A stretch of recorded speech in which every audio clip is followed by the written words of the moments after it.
Hello everyone, welcome है आप सभी का मेरे यूट्यूब चैनल विजय प्रिया फैमिली ब्लॉग्स में।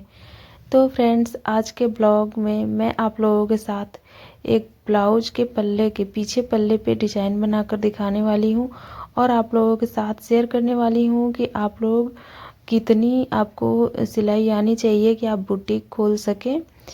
तो फ्रेंड्स देखिए, बहुत सारे लोगों को जो सीखती हैं बहुत सारी चीज़ें सीख लेती हैं और कुछ कुछ जैसे कपड़े सिलने के लिए आते हैं तो सिलते सिलते बहुत सारे कपड़े सिलने आ जाता है। कई तरह के डिज़ाइन बनाना और हर तरह के कपड़े की सिलाई करना खुद ही आ जाता है। तो बहुत सारे लोग सीखने जाते हैं और बहुत सारे लोग खुद से ही उनका इतना इंटरेस्ट होता है कि वो खुद से ही डिज़ाइन बनाते हैं और सिलते हैं। तो उन्हीं में से मैं भी एक हूँ। मैंने कभी सिलाई कभी नहीं सीखा, कहीं नहीं सीखा, लेकिन आज मैं जितने लोग सीख कर सिलाई करते हैं उनसे भी कहीं ज़्यादा अच्छा सिलाई कर पाती हूँ। तो ये नहीं है कि मैं अपनी खुद की तारीफ़ नहीं कर रही हूँ, बस मैं ये बता रही हूँ कि जिनका जिसमें इंटरेस्ट होता है ना, शुरुआत से ही वो उस काम को बहुत ही अच्छे से करते हैं। तो आप लोगों का भी अगर सिलाई में इंटरेस्ट है, अगर सिलाई नहीं आती है तो भी आप सीख जाएंगी, बहुत जल्दी सीख जाएंगी। जो भी सिलाई करना चाहती हैं, बुटीक खोलना चाहती हैं, मतलब आपके अंदर से ये जुनून होना चाहिए कि नहीं, मुझे सिलाई सीखनी है, मुझे अच्छा लगता है, तो आप जल्दी ही सीख जाएंगी। अगर आप ये सोचकर करेंगी कि चलो अच्छा मैं सिर्फ ऐसे काम करने के लिए सीख रही हूँ, अब अगर आपका मन नहीं लगेगा तो आप उसको सिलने में सीखने में बहुत ज़्यादा टाइम वेस्ट करेंगी। आपको अच्छा भी नहीं लगेगा। फिर जैसे तैसे करके कुछ आ भी गया तो आपका ना सिलाई जब करेंगी तो बहुत सारी चीज़ें बिगड़ जाती हैं और बहुत सारे लोगों का ये मन नहीं होता कि मैं उसे फिर से खोलूं बनाऊं। तो ये सारी प्रॉब्लम बहुत सारे लोगों के साथ होती है। तो ये नहीं होना चाहिए। अगर आप टेलर हैं, बुटीक खोली हैं, बुटीक चलाती हैं, तो आपके अंदर ये तो होना चाहिए कि अगर मैं किसी कस्टमर के कपड़े ली हूँ, अगर वो बिगड़ गया है तो मुझे चाहे कोई भी कुछ भी करना पड़े उस कपड़े को बनाकर ही देना है। ये नहीं कि अगर बिगड़ गया तो ले जाओ तुम, बस जैसे आप तुमने बोला था वैसे ही मैंने सिला, ऐसे बिल्कुल नहीं बोलना है। आपको पहले उसे अच्छे से हैंडल करना है, ले लेना है, फिर आप उसमें थोड़ा सा ध्यान देना है कि नहीं ये बिगड़ा है तो बनेगा कैसे। आजकल तो इतने सारे ऑप्शन हैं, हमारा फ़ोन है, फ़ोन से ही हम देख सकते हैं। यूट्यूब पे इतनी सारी हर एक छोटी बड़ी गलतियों का जो भी है सुझाव इसमें रहता है।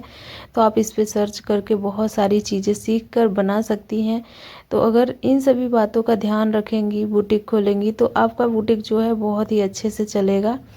तो क्या है कि मैंने तो देखिए कभी सिलाई सीखी नहीं, मुझे जो आता था मैंने उसी से स्टार्ट किया था। जैसे कि मुझे पेटीकोट, ब्लाउज, सूट, मुझे बहुत सारे कपड़े सिलने आते थे, फ्रॉक, हाफ शर्ट और छोटे बच्चों का जो पैंट होता है वो बिना पॉकेट वाले सिलती थी मैं पहले। अब तो पॉकेट वाले भी सिल लेती हूँ।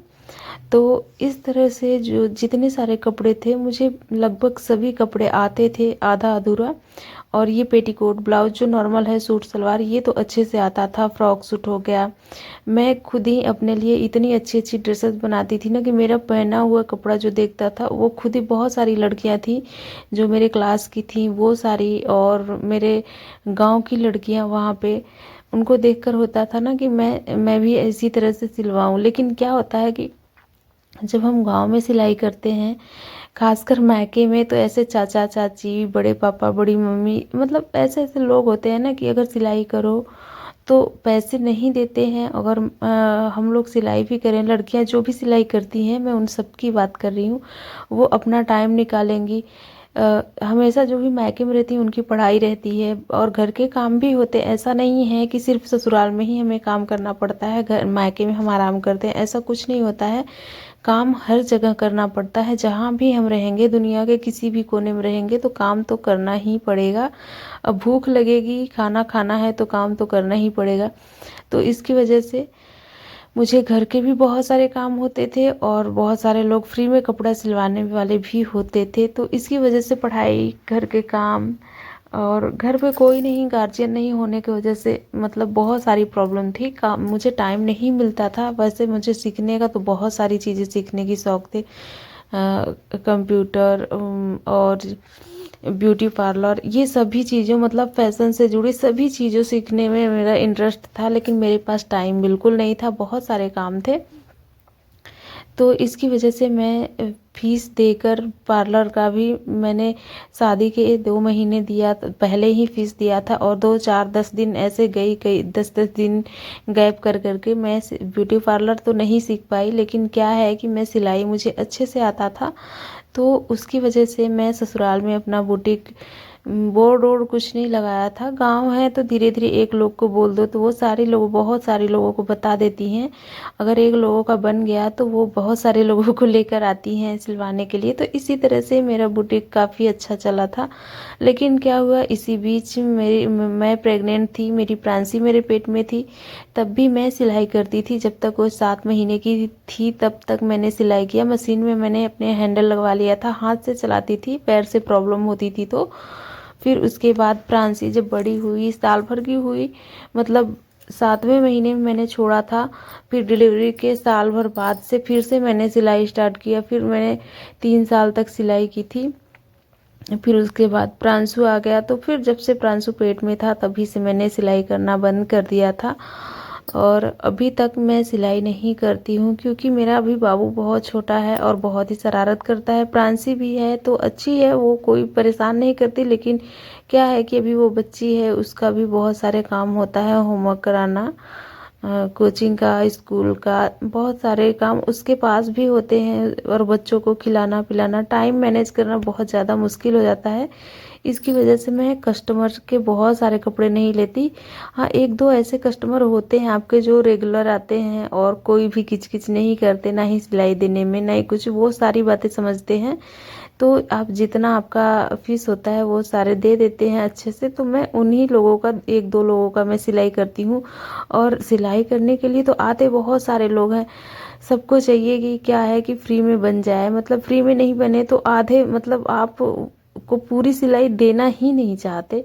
तो इसकी वजह से पता है, मेरा मेरा क्या, सभी का टाइम तो उतना ही लगेगा, बर्बाद होगा हमारा समय, आंखें, कमर दर्द, सारे कुछ झेलेंगे हम, और मेरा पैसा भी नहीं मिलेगा। तो इच्छा नहीं होती कि हम सिलाई करें। तो इसकी वजह से अभी मैंने सिलाई नहीं करना स्टार्ट किया है। 2-4 लोगों का बस ऐसे ही करती हूँ, और मैंने उनसे बोल भी रखा है कि अभी किसी को मत बताना कि मैं सिलाई करती हूँ, वरना बहुत सारे लोग आते हैं। मैंने जैसे तैसे करके इतने दिन तक बंद किया था, फिर भी बीच बीच में लोग पूछते हैं सिलाई करती हैं, सिलाई करती हैं, तो मैं बोलती हूँ नहीं भाई, मेरे पास टाइम नहीं है। अगर मैं सिलाई करना चाहूँ, कोई भी हाउसवाइफ गांव में है चाहे कहीं भी है, अगर सिलाई करना चाहे ना, तो ये इतना अच्छा स्कोप है कि मैं क्या ही बताऊँ। इसमें घर बैठे बिना किसी इन्वेस्टमेंट के बहुत सारे पैसे हम लोग कमा सकते हैं। इससे अच्छा तो मुझे कोई भी काम नहीं लगता। जो भी काम हम शुरू करेंगे ना, तो उसमें पहले खर्चे लगेंगे, पहले पैसा लगेगा। और ये एक ऐसा काम है कि अगर आपके पास मशीन, कैंची, धागा, ये 3 चीज़ हैं, और आपके हाथों में हुनर है, तो बस आप बिना कुछ इन्वेस्ट किए एकदम अच्छे से सिलाई करके पैसे कमा सकती हैं। 5 रुपए का धागा लगेगा। अगर आपके पास मशीन है, कैंची है, तो सिर्फ सोचिए, एक 5 रुपए के धागा से आप 150-200 रुपये कमा सकती हैं 2 घंटे में, 3 घंटे में। तो इससे अच्छा हमें क्या चाहिए। और सोचिए, दिन भर अगर कोई काम करता है, फिर हमें मिलता है 500, 400, 450, 300, इस तरह से पैसे मिलते हैं। और हम घर में बैठे 3 घंटे में अगर हम 250-300 कमा लें तो बहुत अच्छी बात है। और एक तो हम हाउसवाइफ के लिए तो ये तो बहुत बड़ी बात है, क्योंकि घर के इतने सारे काम होते हैं, और उसमें क्या होता है कि हम काम करते हैं, घर के लोग कोई वैल्यू नहीं करते, क्योंकि हम काम करते हैं, हमेशा साथ साथ रहते हैं, आगे पीछे घूमते हैं। इसीलिए सबको होता है कि ये इसको करती, ये करती ही क्या है, दिन भर तो आगे पीछे घूमती रहती है, सिर्फ खाना बना लेती है, इसके बाद इसके पास कोई काम ही नहीं है। तो ना ही आपकी इज्जत रह जाती है, ना ही कुछ। तो आप खुद को इतना बिजी कर लो, मतलब बिजी तो रहते ही हो, लेकिन पैसे कमाने के लिए इतना बिजी कर लो।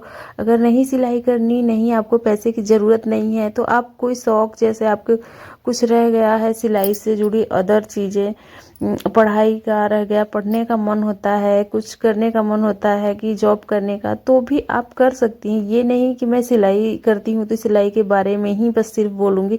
बहुत सारी चीज़ें हैं, आपको खुद बिजी रखना है, इतना अच्छे कामों में लगाना है, मन लगाना है कि दूसरों के लिए हमें टाइम बिल्कुल नहीं देना है, ताकि लोग ताने मारे या फिर आपके बारे में उल्टी सीधी बातें करें, या आप फ्री टाइम में दूसरे के बारे में उल्टी सीधी बातें करें। ऐसा नहीं है कि सभी लोग आपके बारे में ही उल्टी सीधी बातें करते हैं, हम लोग भी हैं किसी किसी के बारे में कुछ ना कुछ बोल ही देते हैं बीच में। तो ये इन सारी चीज़ों से दूर रहने के लिए ये बेस्ट तरीका, बहुत अच्छा तरीका है कि खुद को बिजी करो और अपना जो है छूट गया पहले का, शादी के पहले का, वो सारी चीज़ें अपने मन में जो भी रह गया था उसको पूरा करने की पूरी कोशिश करें। तो फ्रेंड्स देखिए, यहाँ पे मैं बातों बातों में मेरा ये पूरा रूम जो है ना, यहाँ पे मैं सिलाई करती हूँ, तो पूरी लाइट के प्रकाश जब जाता है बच्चों के फेस पे तो वो सब सो नहीं पाते। इसकी वजह से मैं बहुत परेशान रहती थी। फिर मैं मार्केट गई थी तो ये दोनों पर्दा लाई थी, 3 पर्दा लाई थी, तो ये दोनों ही मैं लगा रही हूँ यहाँ पे। तो मैंने दोनों साइड से पर्दा लगा दिया है। अब यहाँ पे रह गया था 2 दिन का हो गया है ये मलाई रखा हुआ, तो इसे मैं मथ लेती हूँ। अभी पापा आने वाले हैं खाना खाने, खाना तो बन चुका है लेकिन यही रह गया है। ये मत्ते मत्ते मैं बहुत ज़्यादा परेशान हो गई थी, क्योंकि ये निकल ही नहीं रहा था मक्खन इसमें से, और मैं बहुत ही जल्दी जल्दी इसको मथ रही थी, जल्दी से निकल जाए कहीं पापा आ न जाए, नहीं तो फिर मैं खाने के साथ क्या दूंगी। वैसे खाना खाते टाइम वो दे देती हूँ, मैं छाछ दे देती हूँ तो वो पी लेते हैं और खा लेते हैं। तो वो चले गए थे नहाने, मैंने बोला था पापा 10 मिनट बाद आना, तो वो नहाने गए थे। मैं बोले थे कि नहीं मैं तो अभी नहाया नहीं हूँ, नहा कर आऊँगा तो खाऊंगा, तो वो चले गए थे। मैंने जल्दी से इसको मथ लिया। वैसे हो तो नहीं रहा था उनके आने से पहले ही। देखिए यहाँ पे पापा आ गए थे अंदर, मैंने उनको खाना दे दिया था, फिर मैं बाहर आ गई थी कि वो खा लेंगे तब तक मैं दे दूँगी। तब हो गया था ये, बहुत मेहनत लगी इसमें। ये काम मम्मी करती हैं लेकिन वो है नहीं तो मुझे ही करना पड़ता है। तो फ्रेंड्स, आज का ब्लॉग आप लोगों को कैसा लगा? अच्छा लगा होगा, ज़रा सा भी मोटिवेशन मिला होगा आप लोगों को, तो आप लोग मेरे चैनल को लाइक, सब्सक्राइब और शेयर ज़रूर करना। मैं अपने चैनल पर डेली वीडियो डालती हूँ। तो फ्रेंड्स, अभी देखिए ठंडी आ गई है तो हम लोगों को बहुत सारे कपड़े भी रह गए, जैसे सॉक्स, मोजे वगैरह, तो इन सब की सिलाई करके जूती की मैं आप लोगों को दिखाऊंगी। और मेरे वीडियो अच्छी लगती है तो मेरे चैनल पर जुड़ने के लिए आप लोग सब्सक्राइब ज़रूर कर लेना। मैं मिलती हूँ आप लोगों से नेक्स्ट ब्लॉग में। तब तक के लिए आप लोगों से bye, love you, take care.